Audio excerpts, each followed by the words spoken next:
A què jugaven, per exemple, els nostres avis i les nostres àvies durant el segle passat? Doncs haurem d'anar fins a la Torrassa de l'Hospitalet, on un grup de veïns s'han proposat recopilar imatges i vídeos de la vida del barri de dècades passades i, a més, publicar-les en un bloc de memòries. Un treball que no només recupera la memòria col·lectiva, sinó que, a més, els ajuda a millorar, per dir-ho així, les seves habilitats digitals. Laia Pérez, bona tarda.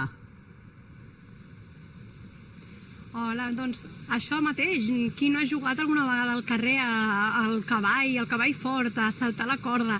I és així diferents jocs que ens han expressat els nostres veïns del barri Torrassa, i és per això que ens vam endinsar fins al punt Òmnia, més concretament al GIS Arrels, on un grup de veïnes d'entre 70 i 80 anys van crear ara fa just 15 anys un projecte anomenat Memòria de Barri, que el seu objectiu era apropar a la joventut tots aquells records de quan ells eren joves, tots els jocs, vivències, moments i en diferents zones del barri.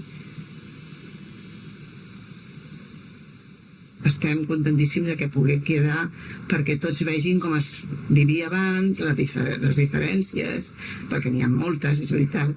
Pues lo que yo jugava molt era a corda, a saltar, a fer el burro, amb això te posava a sobre i feia burro media manga, mangotero, ¿sabes lo que és? Mitja manga. Que les meves netes amb 4 o 5 anys o 6 no sabien saltar. I els vaig tindre que ensenyar en quasi 70 anys. Ahí había el campo, le decíamos el campo, y yo venía a jugar ahí a la pelota. Jugaban a la pelota. Sí, a lo que jugaba yo, me acuerdo. Entonces quería salir sola a la calle, o sea, los padres la madre no venía nunca contigo. La vida ha cambiado, porque, com és lògic, ha evolucionado, i els nens al carrer, des de luego, és una pena perquè no poden sortir a jugar. I després de 15 anys, ara toca celebrar-ho. I és per això que el grup Òmnia, GIST i Arrels d'aquí l'Hospitalet han creat, al novembre, trauran a la llum, diguéssim, una exposició sobre memòries de barri, del qual tots les seves veïnes han creat diferents arxius fotogràfics de casa seva, de les seves famílies, on expressen i expliquen les seves anècdotes.